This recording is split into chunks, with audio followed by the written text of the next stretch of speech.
Sabay-sabay natin alamin ang mga kaganapan na nangyayari sa ating bansa.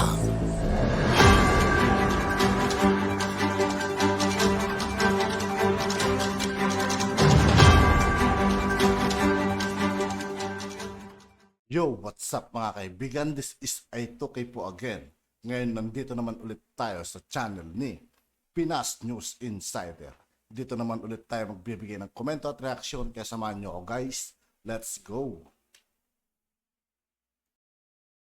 Abay positibo si Pangulong Ferdinand Marcos Jr. sa pagdating naman ng mas maraming paumuhunan dito sa ating bansa.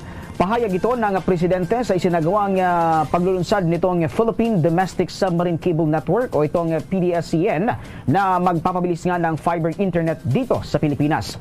Ang pagpapahayag ng positibong pananaw ng punong ehekutibo sa gitna yan ng inaasahang mas marami pang kolaborasyon sa bansang Japan gaya ng inilunsad na naturang proyekto na anyay magkasamang bisyon ng Pilipinas at ng naturang bansa o itong bansang Japan.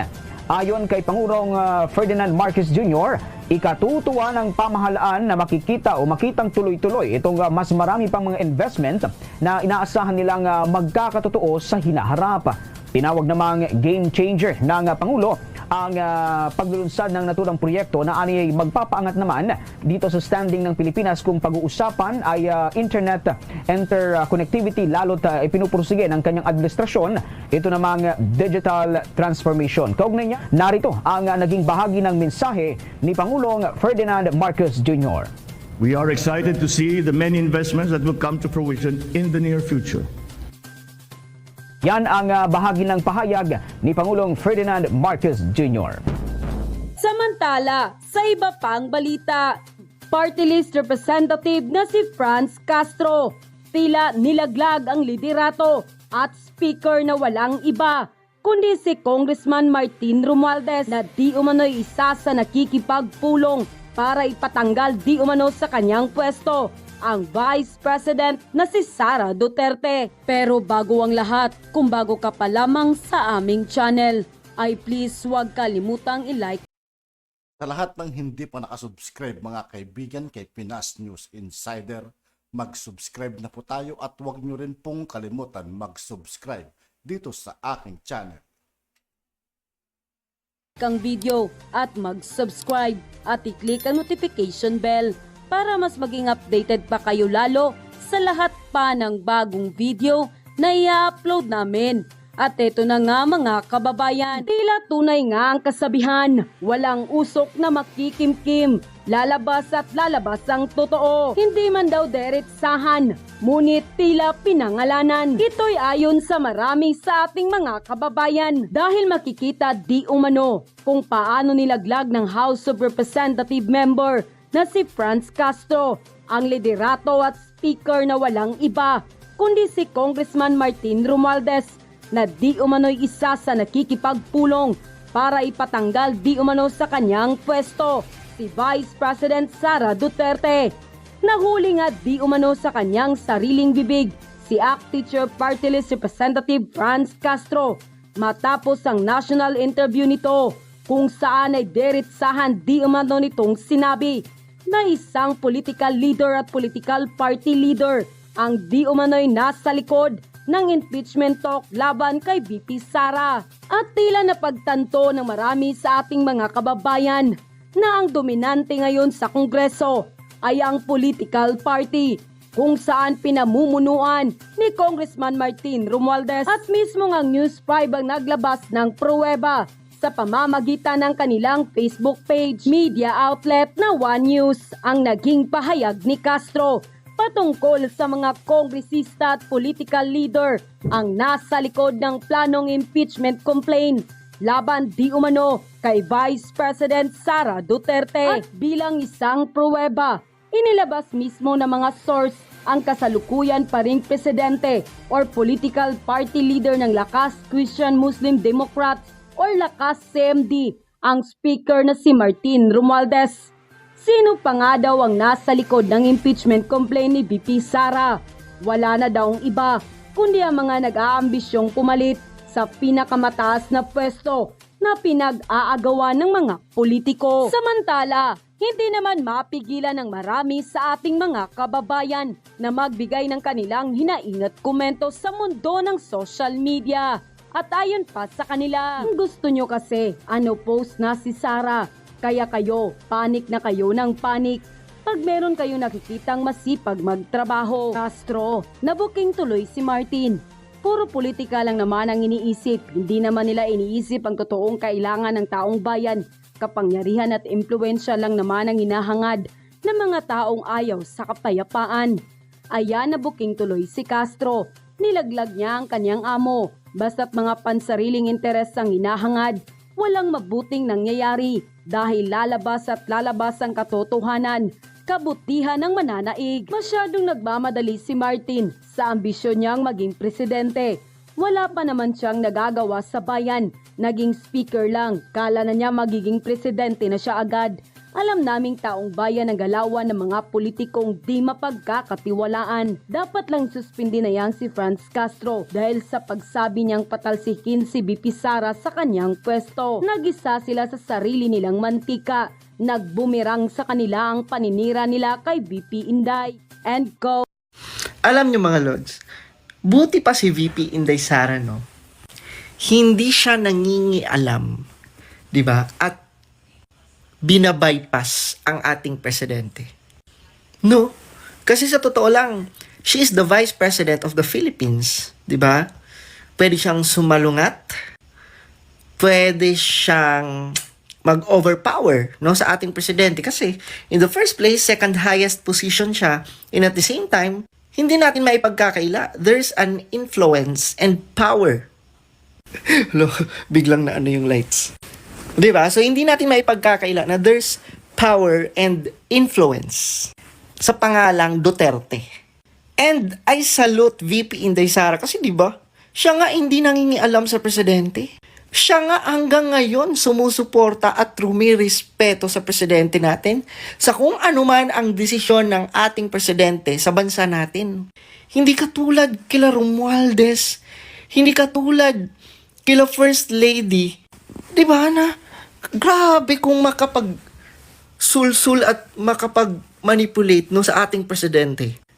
Kaya tingnan mo, anong nangyayari ngayon, di ba? Tingnan nyo anong nangyayari ngayon. Nagkakandagulo-gulo na. Pati Senado, pati Kongreso, di ba? Nag-aaway. And sa totoo lang mga Lods, di ba dati pa naman sinabi ni President BBM na hindi niya prioridad, hindi mo na prioridad ang charter change. Tapos, di ba, biglang nag-move ang Kongreso, nagpa-People's Initiative sila, di ba? Nang mood-mood ng pera, nang namigay ng ayuda para sa perma. Tapos, ayun na, biglang agree na sila sa, like, yung si Romualdez, no? Minumungkahin na niya about charter change, di ba? Parang, tapos ngayon, si President BBM, minumungkahin na niya ang charter change. Diba? So, sino ba talaga ang nagsusulsul? Kasi para sa akin mga Lods, meron talaga nagsusulsul niyan kay President BBM. Meron yan eh. Fina-frontline na lang nila yung ibang mga kongresista para at least yung ibang mga kongresista lang ang madidiin. Diba? At least, tingnan mo ngayon, diba? Si Romualdez plays safe. And whether you like it or not, madadamay at madadamay talaga si President BBM, lalo na sa mga nangyayari right now. And mga Lods, napaka-pangit na branding yan, yung magbabayad ng perma para sa, di ba, magbibigay ng ayuda para sa perma. Napaka-pangit na branding yan, no, sa Marcos administration, lalo na binabrand pa nila Bagong Pilipinas. Ba't di nyo nalang gayahin si VP Inday Sara na whatever the decision of our president, andyan lang siya sa likod. Diba? May mga hindi man sila tugma sa paninindigan, like yung peace talks. Pero at the end, nagmumungkahi lang si VP Inday Sara, nagbibigay lang siya ng kanyang opinion, pero at the end, inaalaw niya pa rin na ang masunod ang presidente. Dapat ganun. Sa nangyayari kasi right now, grabe talaga. Alam mo, kahit hindi magsalita yang si Romualdez, kitang-kita talaga sa pagmumukha niya na siya yung may pakana ng lahat ng to eh, di ba? Pakunwa-kunwari lang yan, pero makukonect to the dots mo, siya talaga eh. Alam nga namang ang pasimuno niyan si President BBM, lalo na yung bayaran ng perma. Hindi naman ganyan, no, si President BBM. Yan na nga, nadadamay na lang talaga siya, di ba, sa mga pinaggagawa sa ilalim.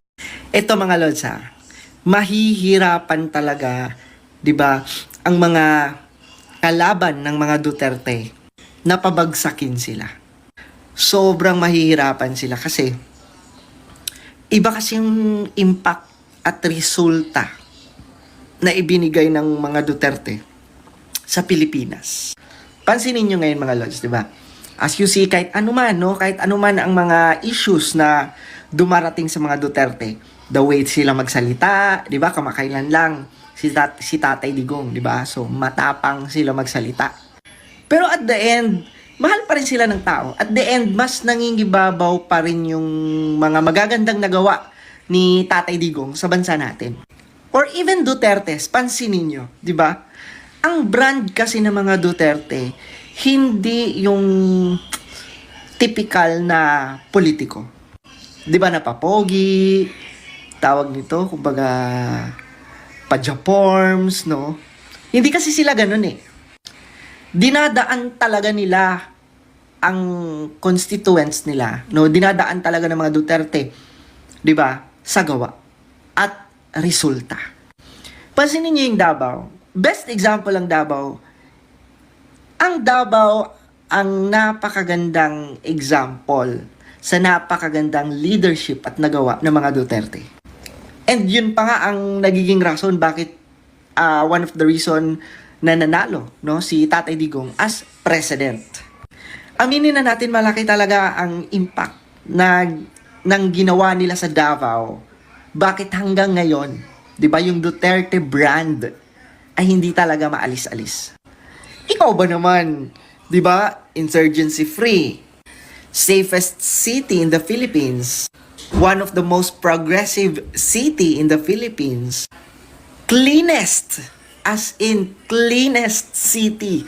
Kung mapupunta ka talaga sa Davao City, grabe talaga kalimpyo. Kung sa Bisaya pa, grabe kalinis ang kalsada. 911, grabe. That 911 na ang Davao lang ang meron.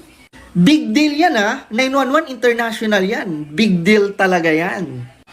At ang malupit sa lahat, yung iniwan ni VP Inday Sara ang Davao City na debt-free or walang utang. Ang laking impact nun. 'Di ba? Sa mga kalaban ng mga Duterte. Paano nyo yun mahihigitan? 'Di ba mga lods? I am just wondering, paano nyo yun mahihigitan?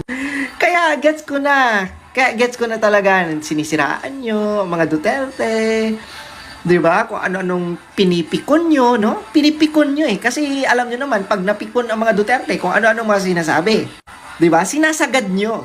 That's why, kasi wala naman na kayong maibato eh. Hindi nyo naman pwedeng sabihin na, tingnan mo sa Davao, ang pangit doon, okay? Hindi mo pwedeng sabihin yan. Kasi, you know from the start, maganda talaga ang ginawa nilang resulta. Di ba? Maganda talaga ang kinalalabasan, no, ng kanilang leadership sa Davao City. Kaya yung si Romualdez, sige nga, sa baluarte niya, kamusta? Sa Leyte. Kamusta sa Leyte? Di ba? Di ba? Wala eh, kasi ano lang eh, di ba? Nangmumud-mud lang kami. Namimigay lang ng ayuda. Pero wala naman talagang nagawa. Di ba? Kumbaga wala silang maipagmamayabang ba? Di ba? Ang ipagmamayabang lang nila na bibigyan ko kayo ng ayuda. Di ba? Ganun lang, no? Kumbaga pinapamukhang pera nila ang mga tao. Pero ang katotohanan, wala talaga silang maipagmayabang. Kaya alam nyo, bago nyo siraan ang mga Duterte, kasi alam naman na namin eh, di ba? Matabil ang dila nila, di ba? Nagmumura sila. Alam na yan ng mga tao, what's new? Pero bakit ang mga tao, pinipili pa rin ng mga Duterte. Sa resulta, men. Di ba? Sa mga nagawa. Lalo na nung naging president si Tatay Digong. Di ba? Months pa lang na tumungtong siya sa pwesto. Yanig na yanig. Ramdam mo talaga yung mga pagbabago sa paligid. Di ba? Lalo na yung build. Grabe. Grabe, kahit pandemic, talagang, no, ang daming mga bridges, tulay, infrastructure, kaliwat kanan, pati sa Mindanao, naramdaman talaga namin dito.